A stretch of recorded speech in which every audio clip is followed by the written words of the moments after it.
Kalau kamu selalu datang terlambat meski sudah bersiap dari pagi, masalah utamanya mungkin bukan pada niatmu, melainkan pada sistem pengatur waktu tak terlihat di dalam otakmu. Banyak orang sering disalahpahami sebagai individu yang malas atau tidak menghargai waktu orang lain. Namun, berdasarkan penjelasan medis dan neuroscience, fenomena ini seringkali berakar dari sebuah kondisi kognitif yang dikenal dengan istilah time blindness atau kebutaan waktu. Mari kita bedah apa yang sebenarnya terjadi di dalam struktur neurologis Anda ketika fenomena ini terjadi secara berulang, dan mengapa hal ini sangat berkaitan dengan kesehatan otak secara keseluruhan. Menurut edukasi kesehatan neurologi, kemampuan manusia untuk memperkirakan berlalunya waktu, merencanakan tugas dan mengeksekusinya tepat waktu dikendalikan sepenuhnya oleh fungsi eksekutif otak. Fungsi ini berpusat di area korteks prefrontal, sebuah bagian otak yang berada tepat di belakang dahi Anda. Bagian ini bertindak layaknya seorang konduktor orkestra yang mengatur memori kerja, fleksibilitas kognitif, dan kontrol impuls internal. Ketika seseorang mengalami kebutaan waktu, terjadi malfungsi ringan pada sirkuit saraf di area korteks prefrontal ini, membuat mereka secara biologis gagal memprediksi berapa lama sebuah tugas kecil akan memakan waktu. Kebutaan waktu bukanlah sebuah penyakit mental yang berdiri sendiri, melainkan sebuah gejala atau manifestasi dari variasi cara kerja otak. Berdasarkan penjelasan medis, orang dengan kondisi kelemahan fungsi eksekutif memandang waktu secara elastis.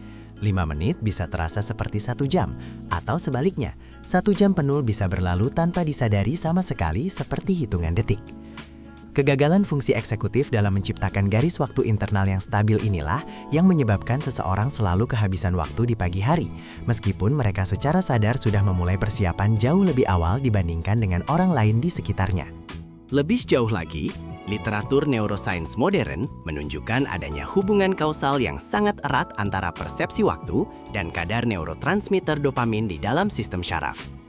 Dopamin adalah zat kimia pembawa pesan yang memainkan peran vital dalam sistem penghargaan dan motivasi internal kita. Individu yang memiliki kadar dopamin di bawah tingkat optimal atau memiliki reseptor dopamin yang kurang sensitif cenderung kesulitan mempertahankan fokus pada tugas yang repetitif dan membosankan, seperti bersiap-siap di pagi hari. Akibatnya, otak akan terus mencari stimulasi lain yang lebih menarik, sehingga mengganggu alur perencanaan waktu yang sudah disusun. Kelemahan pada fungsi eksekutif ini juga secara langsung melahirkan apa yang disebut di dunia psikologi sebagai planning fallacy atau kesesatan perencanaan.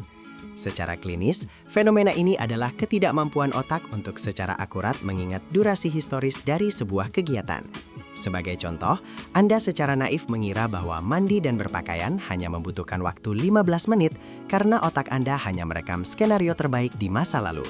Padahal, otak Anda gagal mengkalkulasi variabel hambatan seperti durasi mencari barang yang hilang atau masa transisi antar aktivitas yang memperlambat Anda.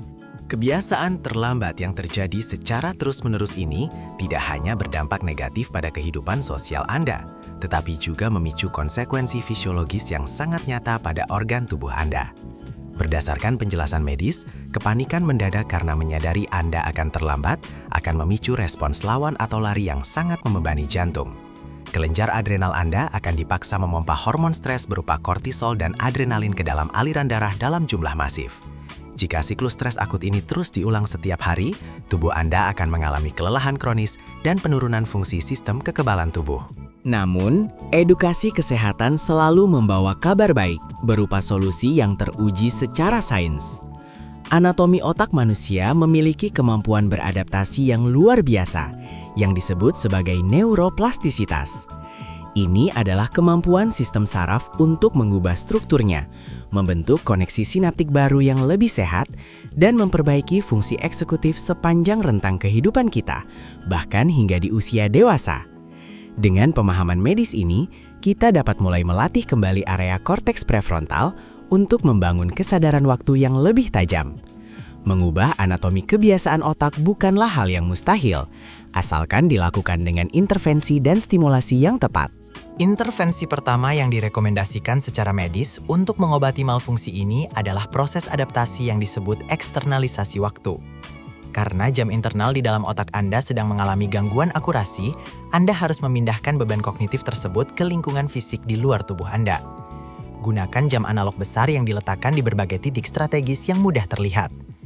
Jam analog memberikan representasi visual spasial yang nyata mengenai bagaimana waktu secara konstan terus bergerak dan berkurang. Terapi visual ini sangat membantu korteks prefrontal Anda memproses sisa waktu yang tersedia tanpa terjadi distorsi. Langkah pemulihan berikutnya adalah menerapkan teknik pemecahan tugas mikroskopis. Mengingat fungsi eksekutif yang rentan kewalahan saat memproses tugas yang bersifat majemuk, memecah aktivitas pagi menjadi unit-unit terkecil akan sangat mengurangi beban listrik saraf di otak. Daripada memasukkan agenda bersiap-siap sebagai satu kesatuan besar, otak akan bekerja jauh lebih efisien jika aktivitas dibagi menjadi komponen spesifik. Misalnya, 5 menit untuk menyeduh teh yang kaya antioksidan dan 10 menit untuk aktivitas kebersihan diri. Teknik medis ini secara langsung mencegah kelumpuhan kognitif saat merencanakan hari. Menurut panduan edukasi kesehatan perilaku, mengimplementasikan zona penyangga waktu merupakan strategi pencegahan yang sangat vital untuk mengatasi kesesatan perencanaan bawaan. Alih-alih merancang waktu keberangkatan berdasarkan kalkulasi durasi yang paling cepat, Anda diharuskan secara sadar menambahkan minimal 20 hingga 30% waktu ekstra ke dalam setiap estimasi aktivitas Anda.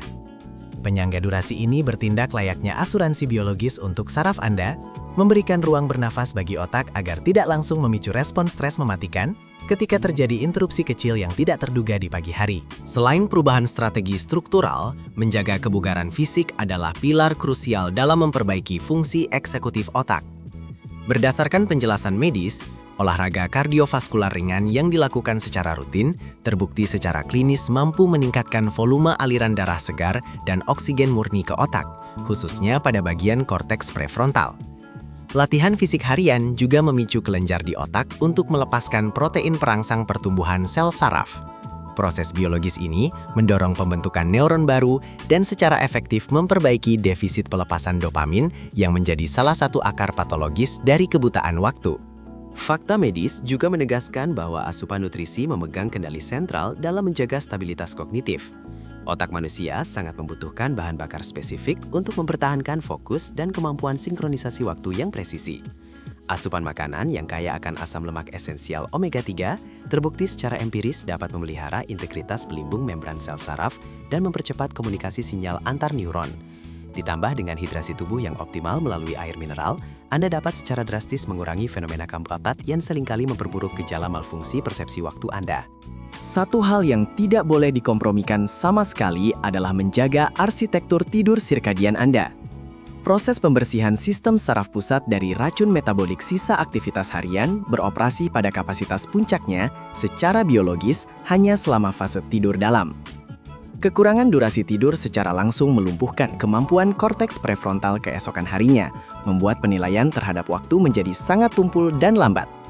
Menurut para ahli saraf neurologi, mendapatkan tidur yang berkualitas adalah prasyarat fisiologis mutlak untuk memastikan fungsi eksekutif Anda siap mengatur ritme kronologis dengan tajam di pagi hari. Untuk memastikan optimasi neuroplastisitas ini berjalan permanen dalam rutinitas harian, Anda bisa mengadopsi teknik psikologi klinis bernama penumpukan kebiasaan. Ini adalah sebuah proses menempelkan rutinitas baru pada kebiasaan lama yang telah memiliki fondasi jalur syaraf yang permanen di otak Anda. Sebagai contoh penerapan medisnya, dengan membiasakan diri meletakkan kunci penting di dekat sepatu setiap malam, Anda mengeliminasi keharusan sirkuit otak untuk membuat keputusan melelahkan di pagi hari. Penghematan energi mental inilah yang terbukti secara klinis ampuh memangkas risiko keterlambatan. Pada akhirnya, menyadari bahwa fenomena kebutaan waktu berakar pada malfungsi fisiologis sistem neurologis dan bukan semata-mata cerminan dari kemalasan adalah pondasi pertama menuju pengaturan hidup yang sehat. Berdasarkan edukasi kesehatan komprehensif ini, melalui intervensi adaptasi lingkungan, peningkatan sirkulasi otak lewat olahraga, asupan nutrisi pembangun sel saraf, dan manajemen kebiasaan klinis, Anda memegang kendali penuh. Berhentilah menghakimi diri sendiri secara emosional. Mulailah berkolaborasi secara ilmiah dengan anatomi fungsi eksekutif Anda dan raihlah masa depan kesehatan kognitif yang jauh lebih terencana, teratur, dan terhindar dari stres keterlambatan.